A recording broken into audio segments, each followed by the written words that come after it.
Join us for Diffusion Digital at diffusion.events, our two-day virtual conference from the 15th to the 16th of September, showcasing leading projects from across Web3 with firesides and panels featuring leaders like Joe Lubin of Ethereum and others from projects including Set Protocol, The Graph, Dapper Labs, Parity, R3 Golem and eToro. Today I'm really happy to welcome founder and CEO of Superrare, John Craine. Welcome, John. Hey, thanks for having me, Jamie. Appreciate being on. I would describe Superrare as an NFT marketplace for digital art, and not just for artists, but also collectors. And it kind of serves as both a primary and secondary market. Is that correct? Yeah, that's correct. I think the only thing I'd add is we maybe also focus on, this is one part social network. So we have a lot of social features that maybe a more utilitarian marketplace might not have. So the great thing about perhaps might be inherent to crypto art generally, NFTs, is there's lots of data available, but you're also very open about what happens in a marketplace. So last time I looked, there are over 13,000 unique assets created, minted and listed on Superrare. Artists have earned over 1.6 million and collectors have earned over $500,000. So this is, in the context of crypto, still relatively small, but there are kind of noticeable increases both in terms of the volume and evaluations in the market generally, but I think specific to Superrare. So when I look into the marketplace, they go for anything from an equivalent of $250 all the way into the thousands. What's the highest transaction that's happened so far? The highest transaction was $16,000. It was paid for I believe it was a looping video. Interesting. Was that primary or secondary? It's in the primary, okay. Actually. Yeah, so it was about a month ago. So, I've been in crypto for just over 7 years, and I remember whenever blockchains were mentioned in the context of art, it was usually around the provenance of physical art. That kind of conversation seemed to moved on significantly now into it being in the context of digital art and NFTs. And as I've got increasingly interested or gone back into the space, both as an investor into startups that are working on NFT at either application layer or infrastructure layer, but also personally as a collector, it seems that the market now is kind of leagues apart in terms of both the kind of volume and quality of artist. And it's actually Jake Brookman of Coin Fund. I did a podcast a few weeks ago who got me to kind of look back into it. He's obviously both an artist and an avid collector, but also an investor in the space too. And what I can understand, you're one of the top platforms and you're showing some really great growth stats. So you recently showed that your sales for August 2020 were $624,000. That was up from $246,000 in July.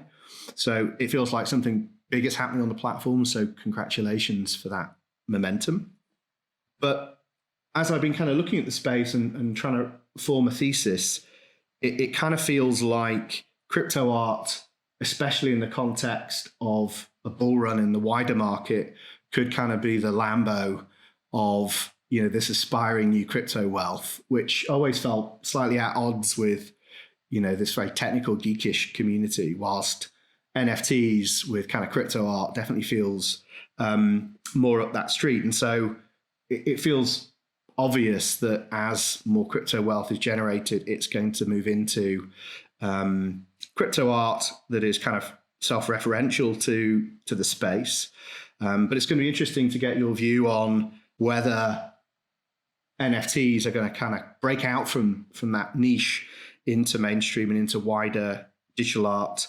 And when I've spoken to other people in the space, some have referenced that there's already this kind of consolidation happening in terms of almost blue chip artists, perhaps some of the earliest movers in the crypto art space.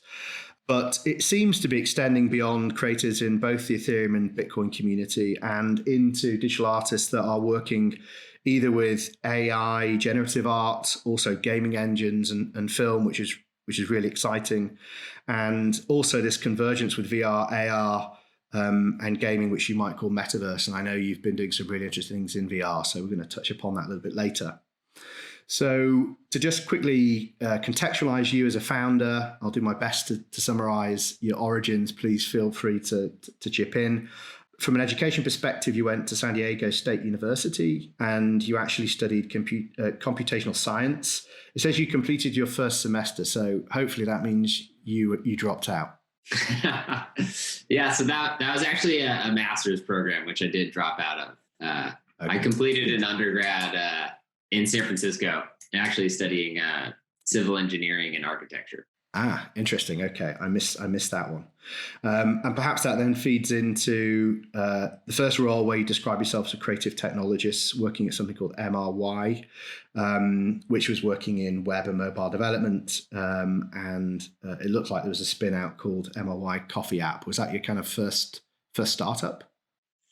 So that was kind of like an internal project that they built. It was basically, it was kind of like early days for mobile apps and some of these Bluetooth, I forget exactly what they were called, but like you could like schedule it, like as soon as you walked in the door, it would like order a coffee for you. So yeah, I think those are the first from ideation to like actual product people use that I worked on. Got you. And then you worked at General Assembly where you were a front-end web development instructor from about 2014 onwards, where you were helping you kind of develop the technical curriculum, led students through front-end web development courses. And presumably that gave you some good grounding in terms of working with and onboarding developers. And I don't know how much that's true in what you do with Superrare in terms of developing a developer ecosystem around that platform. You then moved to Consensus, where you're a product engineer. You're also involved with the accelerator there. And around 2015, you were a founding member of Block Apps, which was working primarily in an enterprise context, founded the Enterprise Ethereum Alliance and many of the partners there like Azure, AWS, Red Hat, etc. 2017, you then founded Superrare, and you've been doing that for almost 3 years. So congratulations. You survived. So what was in that journey? I mean, I guess Consensus was the place where you kind of really developed this understanding or appreciation for the space. What led you to found Superrare? What was it about the space, especially at that point, because it was non-obvious, I think it would be as hot as it is becoming now. Why was that the problem or the opportunity or the mission that you kind of settled on to focus your career? Yeah, it was sort of two parallel tracks. I think, I got lucky, ended up just kind of like following my two separate passions that, ultimately converged in Superrare. As I mentioned, I had studied engineering and architecture for my undergrad. So I kind of always was interested in art and, creative expression, building things. But at the same time, while I was doing my undergrad, I was in an econ class during the fall of 2008. And so I had no interest in finance or anything, but that kind of, spurred some interest. And so I started reading about things like Austrian economics and kind of like going down a rabbit hole that ultimately ended up at Bitcoin. So I was kind of interested in the arts, also interested in, crypto. Both of them were kind of like, hobbies, passion projects, things I'd work on the weekends. I was working in advertising. And then eventually I kind of seeing what was happening with Bitcoin in New York, heard some rumors about Ethereum, was a little bit skeptical at first, but, the network launched, I started playing around and got really excited about possibilities. So, went to work with Consensus, but at the same time, I was kind of how I got interested in art really was through generative art. So when I was in college, I started playing around with things like processing. I was always a little bit of a math nerd. So I loved the idea that you could like use random numbers to, generate, visually aesthetic and, pleasing things to look at. So yeah, those eventually, I was working with Consensus, kind of saw some of these, had seen what happened with Rare Pepes, which, could be like early tokenized digital art. The CryptoPunks guys, pioneered kind of the early NFT standard. And then, seeing what had happened with CryptoKitties, and like building the actual standard for NFTs, I got really excited about that, having seen how the standard for ERC20 tokens affected kind of like this ICO boom. I thought that having a standard for, unique digital objects was going to be game changing, right? Like everything on the consumer web has a unique ID. And that was kind of the, NFTs facilitate that in an on-chain manner. And so I got really excited and was just wanted to build, get involved, build something. And so at some point, I was just talking with my brother, who's our CTO, and we were like, oh man, what if you, built something like a social network, but you had, instead of just like Instagram posts or tweets or whatever, you have it, what if each artifact was a piece of art? And so that it's kind of the colliding passions in crypto and art. So that's interesting. So did you co-found the company with your brother? Or did you hire him in later? So yeah, I started working on it, but he had more experience. So he actually worked at Block Apps as well. And he was a low level, he was working on, they had a custom Ethereum node kind of like with extra features for big enterprises. And so he had a lot of low level experience. So I'd often asked him, was asking him questions about Solidity. How does this work?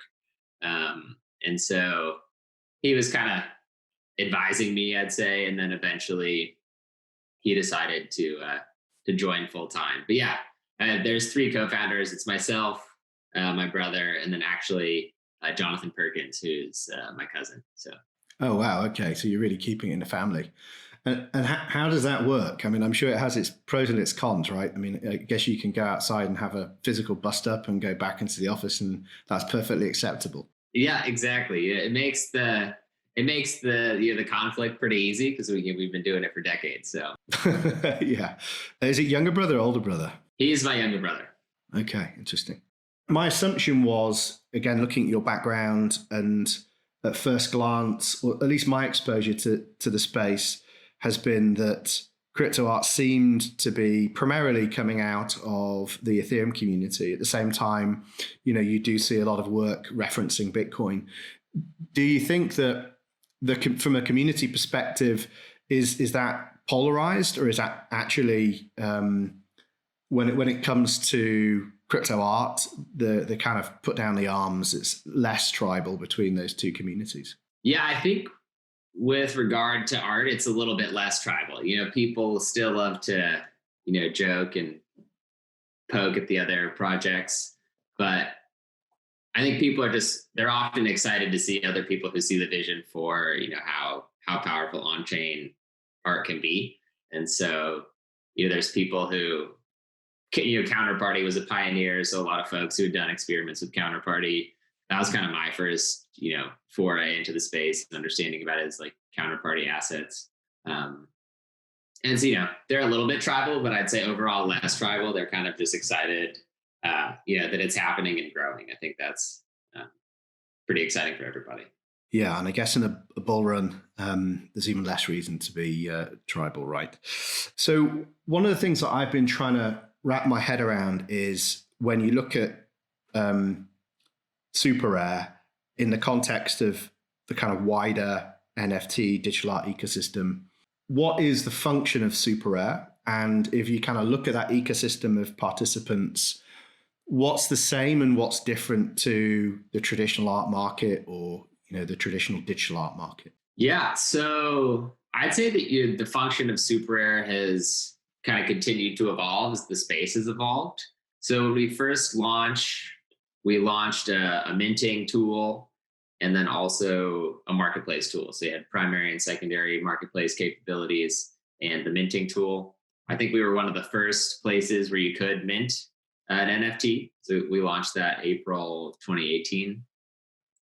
And, since then, I think we've kind of gone more, our opinion, looking forward, there's going to be, millions and millions of pieces of tokenized art. And we've ended up becoming, more curated. So I think,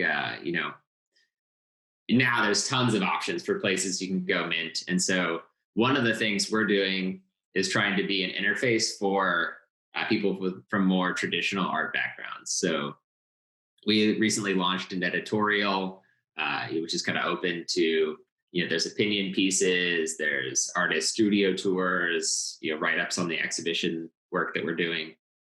And so, yeah, I think a big part of what we're doing is kind of showing the world that, hey, this isn't just Bitcoin memes and, pictures of Vitalik. Like there's, tons of incredible artists who, are really serious about their craft. And, we're kind of helping them find collectors and, monetize this art that, people haven't really thought about digital fine art so much. There is a market for it, but it's pretty small. And I think NFTs can really unlock a much larger audience just due to the nature of how they work. And so as I understand it, this kind of curation isn't necessarily from you centrally as an editor, but it's through collectors. So you have the artists and then you have the collectors, and people can follow the collectors or an artist. How does that kind of function in reality? From what I could see, a lot of the collectors are also artists. I don't know like what percentage, but it certainly feels like you've kind of got a fairly self-contained community initially, at least the most active users. But could you kind of talk through what is a typical Superrare artist or collector? And what's the difference between a collector and somebody that's perhaps making a one-off transaction? Sure. So yeah, with artists, basically right now we kind of have rolling applications. So artists can apply. We actually do have it. So we have an in-house kind of curation team that helps with the application process. So it's, a big part of it is like vetting, just making sure that people are who they say they are. They're not just ripping stuff off of Google or Instagram and, trying to create a digital forgery. And then, so that's one component. These people, often do collect art, but there's also a pretty wide, a big pool of, I'd say, NFT enthusiasts who are not artists, who are just interested in sort of, what NFTs stand for when we think about, like the metaverse, or like what is, digital property. And so I think those are kind of the two big categories of, right now the big collectors are people who are generally really excited about NFTs and think, there's something really special happening there. So that the forgery bit's interesting. So I remember the first time I heard art and blockchain mentioned together was by Trent McConaughey of Now Ocean. He worked on something called Ascribe, which was trying to tackle that problem. Is it still a manual process? Do you leverage something like Ascribe? Do you think that there's a gap, that problem's still not been solved? So I think that problem has still not been solved. And kind of the way we've approached it is just to every relationship that we have with an artist, it's a partnership. So, we're kind of methodically and slowly onboarding new artists and really view it as a long-term relationship. It's not, and that was kind of a decision we made early on. It was like, well, we could build something completely open, but then you need to spend a lot of resources building, spam prevention tools and things like that. Or, we could have a more manual process and kind of focus on like building an ecosystem around digital art. And then, potentially later, if you do want to open it up more, you have nice infrastructure to rest on versus, just worrying about, this is just, stuff that's being tokenized from Google. So I think there's still some opportunity to improve, those types of tools. But what's interesting as well with art is, in crypto, people love to talk about reputation systems. And, art, a lot of art is kind of reputation and personal interaction. So even though they're not codified in things like smart contracts, they're still very strong. And you're pretty disincentivized to create a forgery, because if it gets discovered, and especially in this case, we have a very clear record that you did indeed, tokenize something that wasn't yours, 2 years ago in this specific block, that would be pretty bad for your reputation. And so it is, it's interesting. I think, people want the reputation system to be permissionless, but there's actually a great reputation system just in the social layer itself that kind of helps disincentivize that type of behavior. Yeah, so it's interesting. So one of the things that I asked you before we did the interview whether you're comfortable talking about was a couple of things. Firstly, the perceived toxicity in the community, and then what you described as kind of this growing pain of an evolving, growing community, where recently there was a problem between a collector and an artist. And it's interesting when you talk about building the community around Superrare that you're not trying to just devolve as much of this to code as possible, that there is this kind of social layer. Recently, there was this challenge between a collector and an artist. Could you kind of talk through what happened and how the community responded, and ultimately how you, as a platform, I guess, intervened? Sure. And yeah, so, one thing that we've been working on and probably, would have helped us greatly in this situation had we, finished it earlier is, community guidelines. I think it's important to have, a healthy shared understanding of, where are we and where are we going? Where do we want to go with this thing? And so I think that was, on our part, having those guidelines out would have, been pretty helpful. In this case, there was some, pretty trolly behavior happening. And so, one of the collectors had, basically asked us to, remove an artist who was, participating in this. And we basically we were like, well, we're trying to get these guidelines out, we certainly don't kind of like support trolly behavior. But at the same time, you don't want to just go, here, we'll just turn your account off, right? There's, we're all building trust with one another, trying to build something special.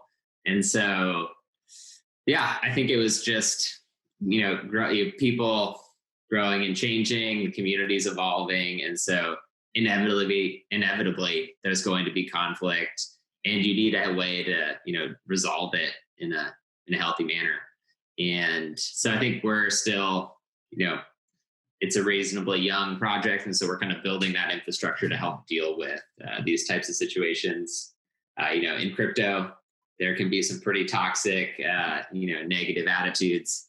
And, I think it's the same here, right? You have lots of personalities on, extreme ends of spectrum sometimes, and so it can just be challenging to deal with. And so we kind of tried to, we did our best, tried to be reasonable and fair, and, can't please everybody. But, I think ultimately these types of things are actually super healthy, right? You need to have thick skin, be able to deal with stuff like this. And for me, it's just like, I know what I'm doing, right? Like, I'm trying to build a platform that's going to have an amazing future for art collecting, right? I think we're changing the way people interact with art and perceive art, and I'm excited about that. So my goal is to build these tools that can help people. I think we are, we've helped a bunch of artists around the world make money with art that they probably wouldn't have done before. And so, I just try to, as distracting as it can be and stressful, just trying to stay focused on, what my mission is and goal is, and kind of try to ignore the noise as much as possible. Yeah. So, so the outcome in the end, I believe, was that you removed the collector rather than the artist. Well, the collector quit, and then in that process kind of unearthed other sort of opinions and feelings, and, sort of the very trolly behavior continued. And so we ended up, that artist in particular was removed. Just it seemed like, so it's sort of, lost on both sides in some regards. Okay. But I think, ultimately it's net positive. There was a lot of trolly behavior. We're trying to build some, a positive, place for people to respect each other. And, what we're doing is hard enough. So if you're not interested in supporting our efforts, then it's probably not a good place for you. And I guess this comes back to the idea that you alluded to at the beginning, which is one of your USPs is that you're also trying to have a social layer, be a social network around these assets. And so that, I guess, requires moderation, and is a good argument for why you want a degree of censorship. I know, like, generally in crypto, censorship is seen as this abhorrent thing. But as you can see from the different types of social media in the place, there's like 4chan. Do you want Superrare to become like 4chan or something else, right? There's lots of, and I think, it's like when we first launched, we were one of the only, minting platforms out there. And there's plenty of other options. So if people don't like, how the community is shaping up, and they can go somewhere else. There's plenty of other things to do. So. Yeah, well, I guess it's a free market, and also, as you say, other platforms may cater to this kind of censorship resistance or the ability to not have deplatforming. At the same time, I think we all know from our own personal experiences with social media, having a degree of curation and moderation generally creates a more friendly environment. So if you kind of look at again, when I speak to people in the space and I ask them, at least aspirationally, what they think will be different about this as a market compared to the conventional art space, they might talk about there is less of an opportunity to manipulate the market. You can potentially remove opacity in terms of who's buying and selling what art pieces. And then also this idea that you can remove galleries from the equation, or at least the kind of tax, quote unquote, of a gallery, which I believe can be up to 50% in the conventional art market. So what's your perspective on that? What do you think realistically will be different? What might turn out to be the same? Is it okay that there is just a new form of gallery that inserts itself into the space? And is the platform potentially the gallery? Yeah. So let's see. I think there's a couple questions, but I'll start with, one of the things I think that's different in this market, and I think it's related to the opacity you mentioned in art. And I think a lot of people don't know that it's very difficult to get good data. You have to pay for an expensive pricing database subscription just to, if you wanted to see, what's the average price of art by a specific artist or something like that.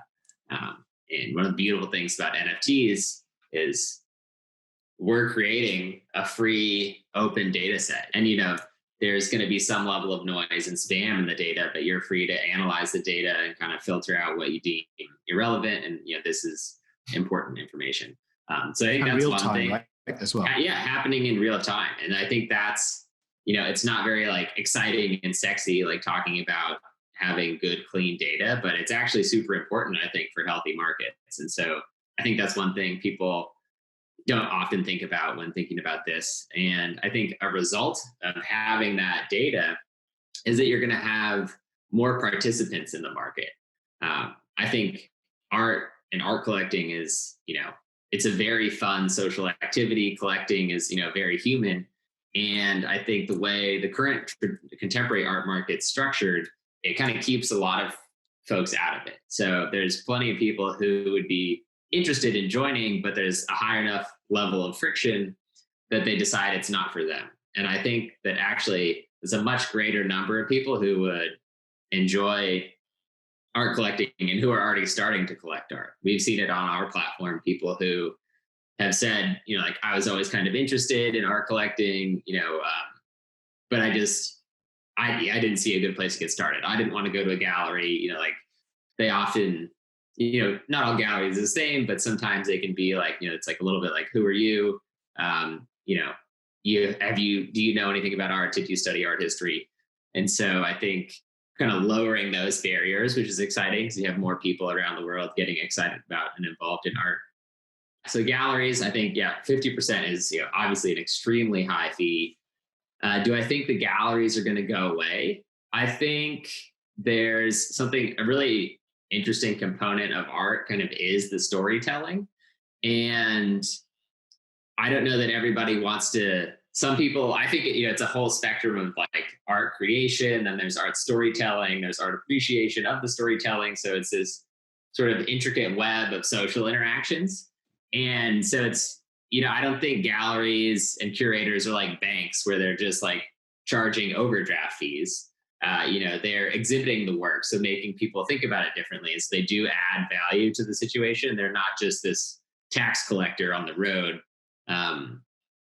That said, do I think 50% is pretty high? Like, absolutely. I think, I definitely think this is going to help kind of lower those fees, and then also kind of blur the roles, because you now can have a collector can sort of be their own gallery, right? They're going to have certain tastes, and like a collector could be a curator. So we're kind of like, I was talking to someone recently, and they said it kind of seems like a flattening and a merging of a lot of the components. So you're seeing the lines blurred, and before where there was a rigid distinction, now it's kind of a gray area, and you can kind of fall in there.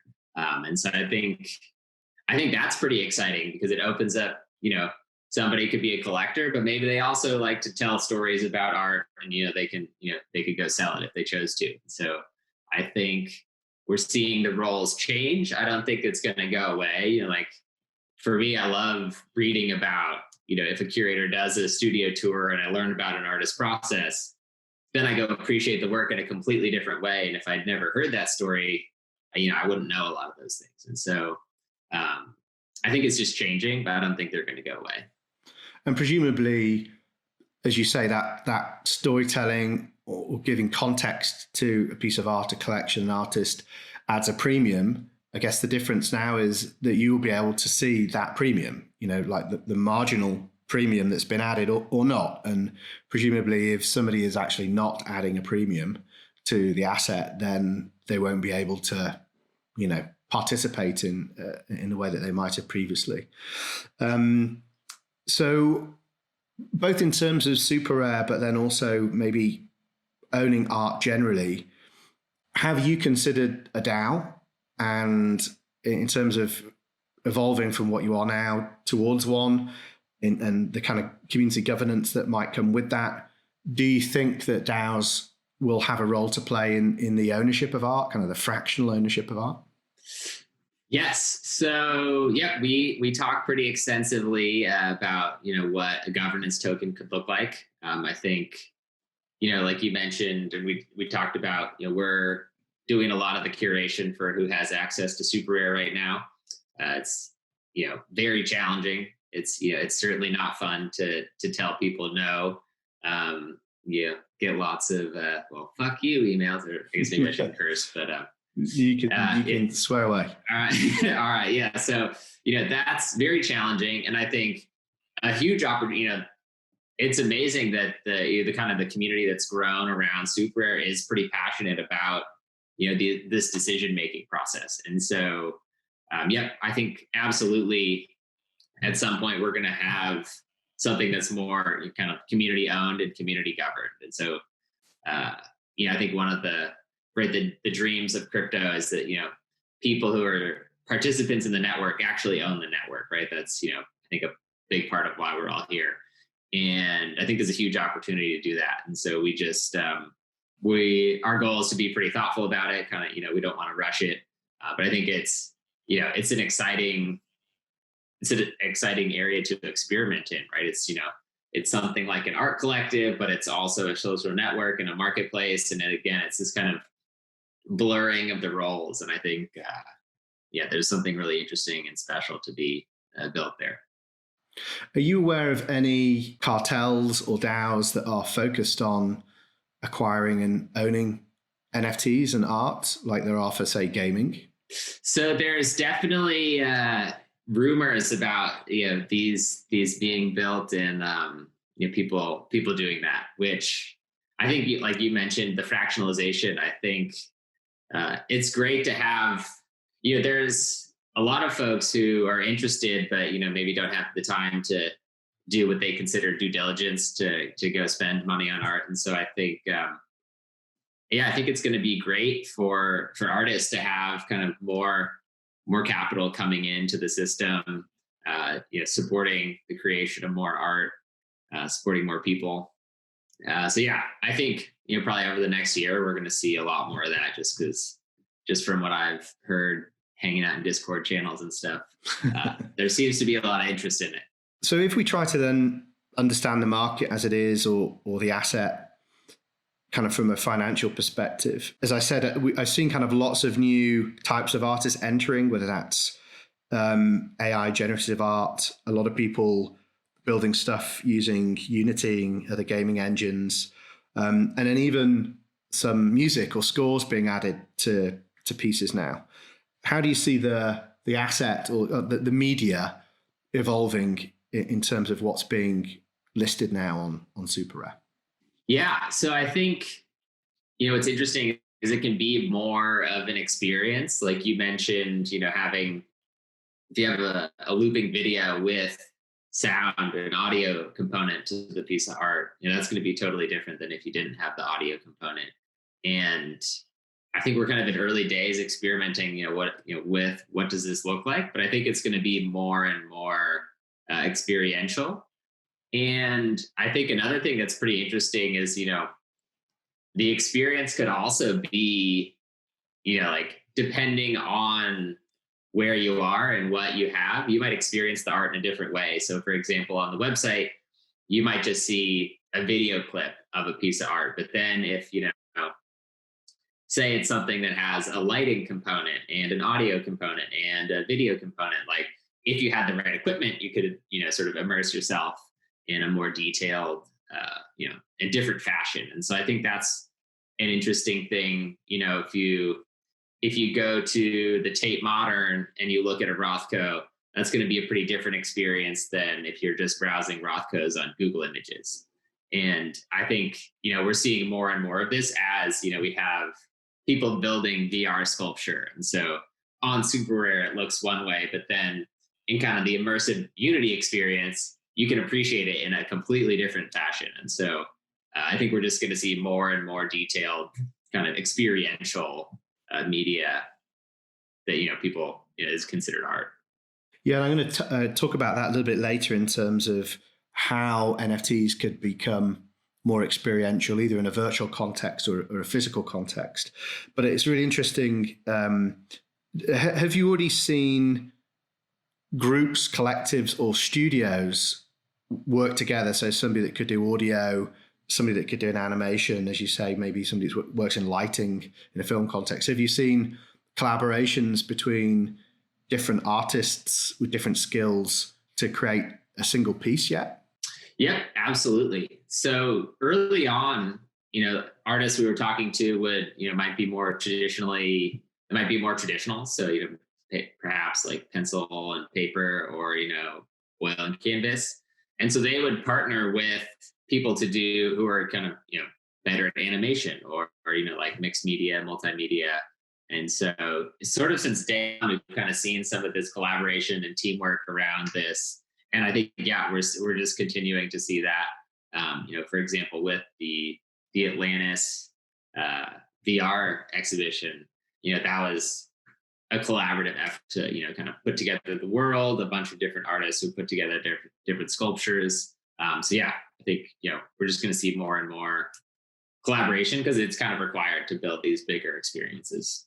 So for context, the Atlantis thing was your second VR art show, right? Yeah, that's correct.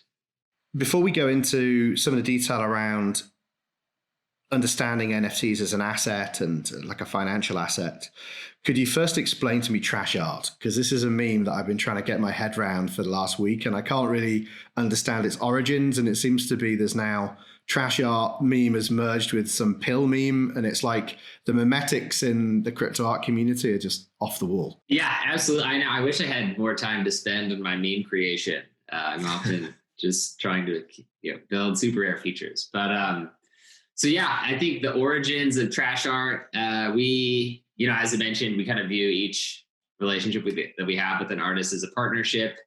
And, one of those partnerships, I think sort of like opinions started to diverge.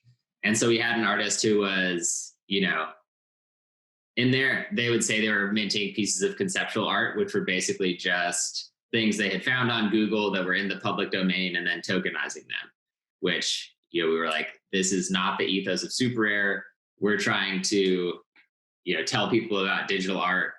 It's very confusing if they're like, this is not a great way. Like, this isn't helpful for us as a community for you to be doing this. And so we revoked this artist's ability to tokenize on Superrare. And the last piece that he had created was sort of like a trash can that he had run through a photo filter, basically.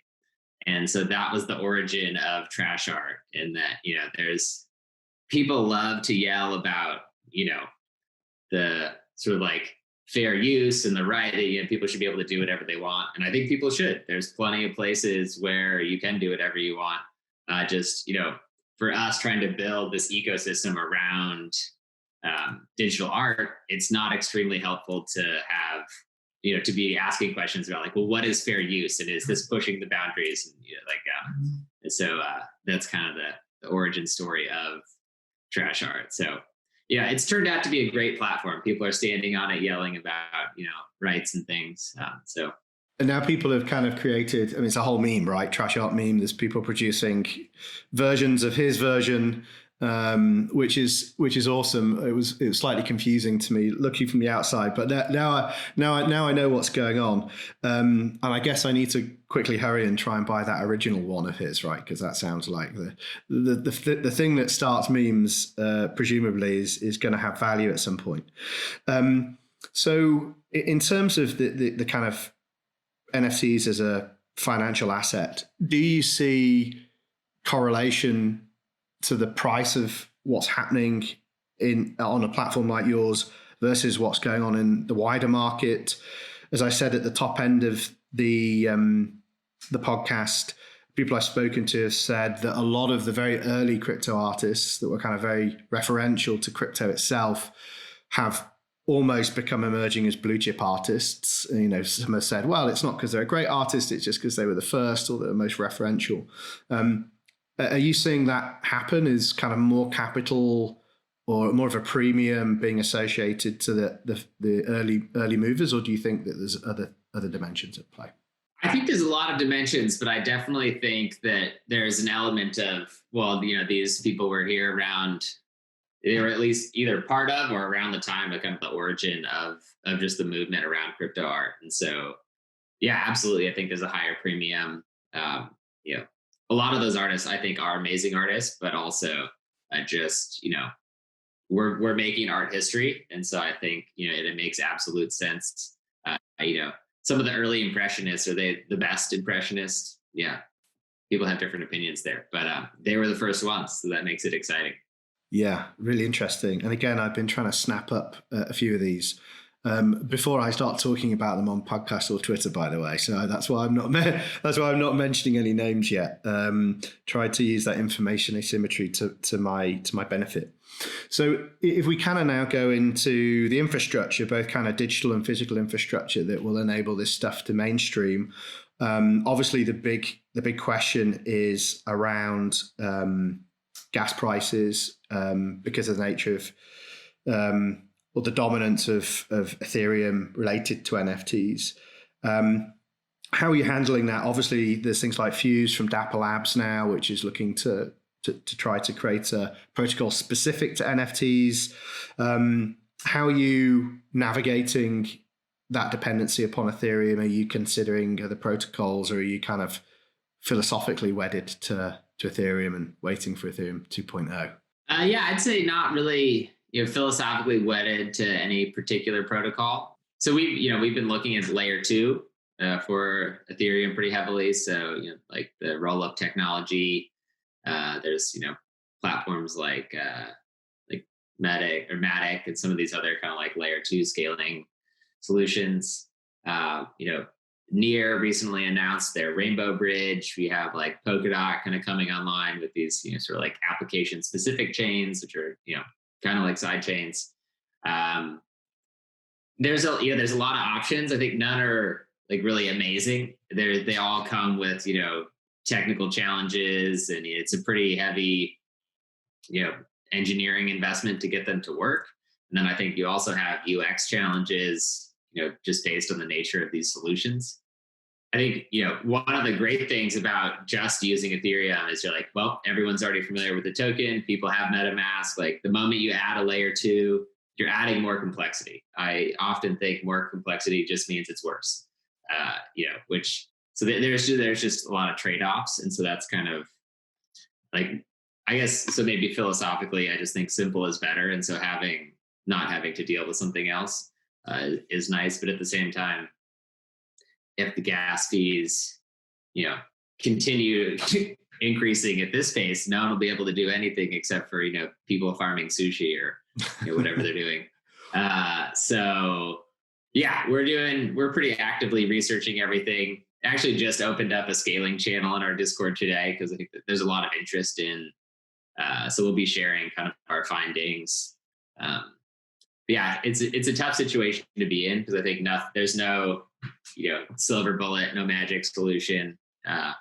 Any of them right now are pretty, you're going to be building features that don't really add to the user experience or like, kind of help with the ultimate goal of building a great art collecting platform.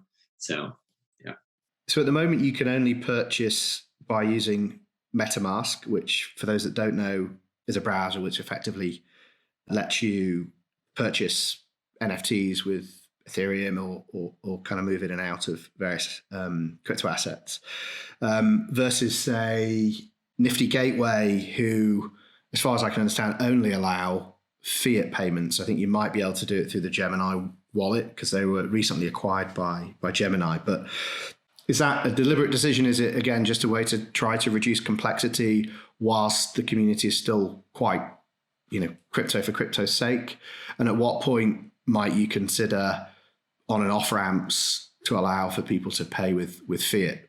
Yeah, I think it's mostly just been kind of keeping it simple. I think it would be great, especially as, where there's a lot more interest from kind of the more traditional art world, or just folks who are not crypto natives getting excited about the space, the movement that's happening. So I think credit card would be great. There's regulatory challenges. If we wanted to, actually, one of the nice things about using the smart contract is, we're completely non-custodial. That helps keep things simple for us. I think it's coming. It's just something we haven't prioritized yet. So I think we're still, building some amount of infrastructure around it.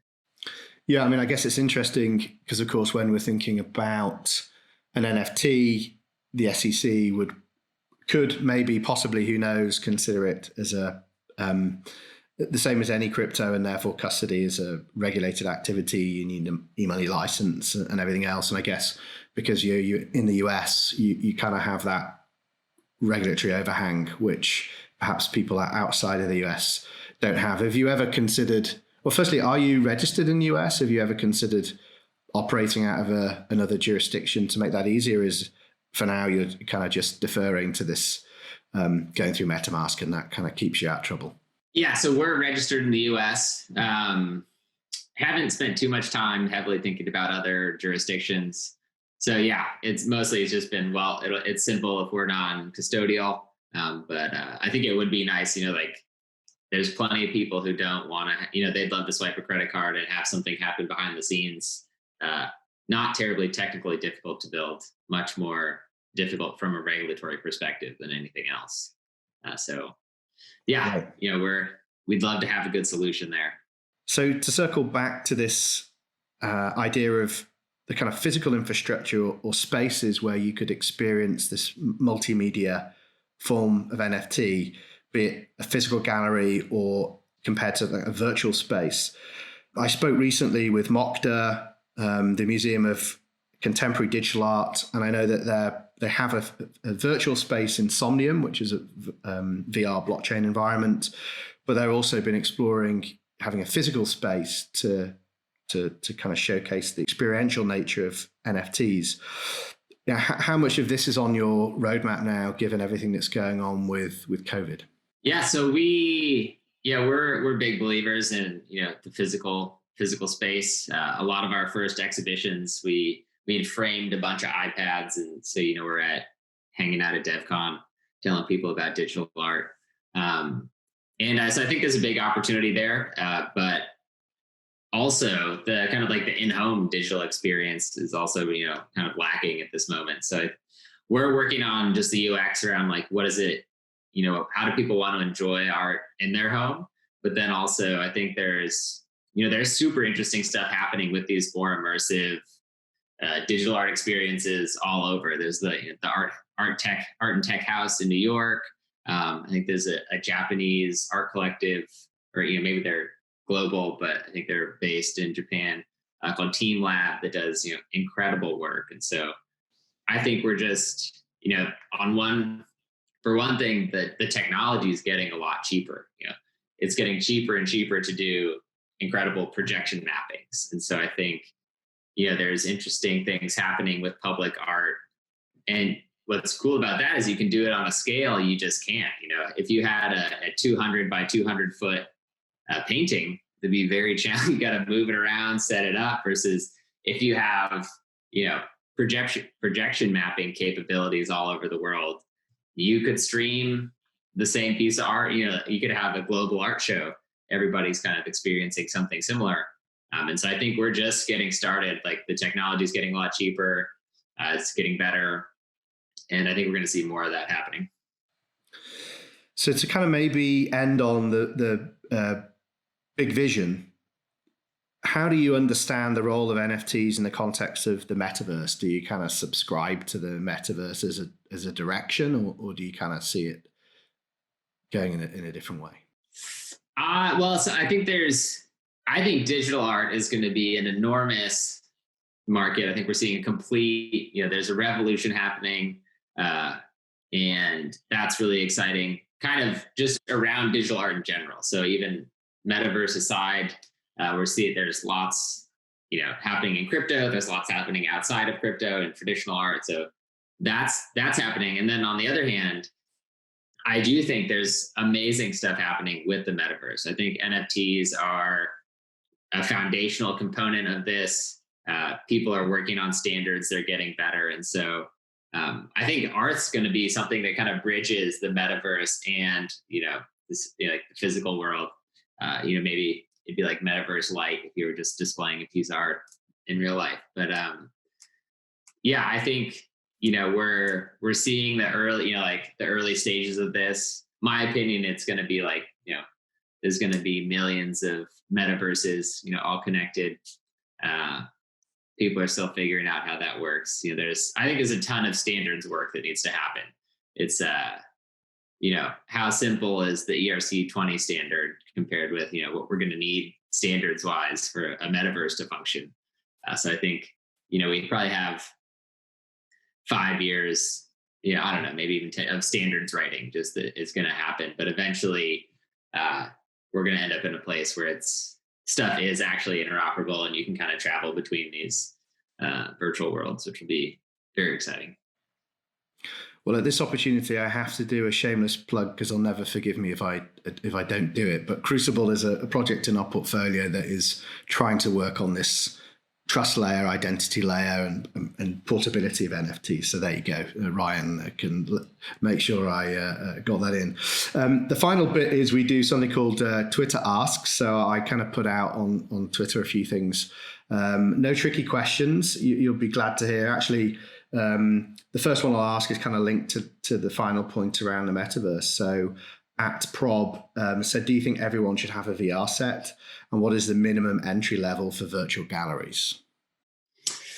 I do. I think everyone should have a VR set. Yeah, I think it's completely different. If you are walking around VR with an Oculus Quest, I think the Oculus Quest it's still a little bit expensive. I think the price point's around $500.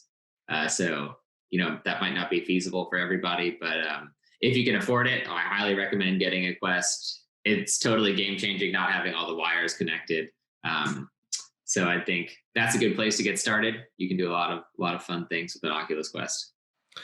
Cool. And then interestingly, we got a question from XCopy, which is one of those artists who He's one of my favorites. You're right, exactly. And I do have a couple of his pieces, and he's potentially one of those blue chip artists that we were alluding to a little bit earlier. So his question was a little bit kind of more functional or technical, which was around timed auctions. So do you imagine it'll be some options in the future? He suggested that the Cody method seemed fairest. I don't know what that is, by the way, but he prefers short extensions for late bids.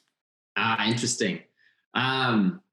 So yep, we just finished the spec. So auctions are they're en route. We're building them out right now. So that's been super exciting. There are going to be two options. One is, the Coldy method, and which, for those who don't know, Coldy is an OG in the space. Shout out to Coldy. He's awesome. But he kind of pioneered an auction method via Twitter. And so it's basically once a reserve price is met, it kicks off a 24-hour auction. And then there's kind of like a 15-minute extension towards the end if people continue to bid it up. So that'll be an option. And then we're also going to have sort of just scheduled auctions with a time frame. So if you wanted to have an auction last a week, you could do that as well. Awesome. And then final question, I don't even know how to pronounce this, Bismans, I think, something like that. I actually blocked him for asking this question, but I'll give him anyway. He said, if you could sing one song on American Idol, what would it be and why? Let's see. Well, it'd probably be Frank Sinatra, New York, New York, mostly because that's just my go-to karaoke song. And so probably one of the few I could actually sing all the words to. Nice. There you go. So he'll be happy, and we can pretend he doesn't exist anymore. Awesome. Look, thanks for your time. It's really appreciated. As I said, both at a kind of personal level, really interesting to see the growth of Superrare, and equally as an investor, I think it's going to be super interesting watching what you do, especially around governance tokens and DAOs and everything else. So thanks for coming on the show. Yeah, thanks for having me, Jamie. Really appreciate it. It's been a fun and lively conversation. If you're an early stage Web3 founder, apply to our award-winning accelerator program, Basecamp, at outlierventures.io/Basecamp. We write your first $50,000 check and give you access to 200 mentors, including many of the leading Web3 founders, and a network of 1,000 of the world's leading investors and exchanges. We've helped over 30 startups from 15 countries from all around the world raise $130 million in growth funding, and can help you fast-track product market fit and, where relevant, the launch of your token economy.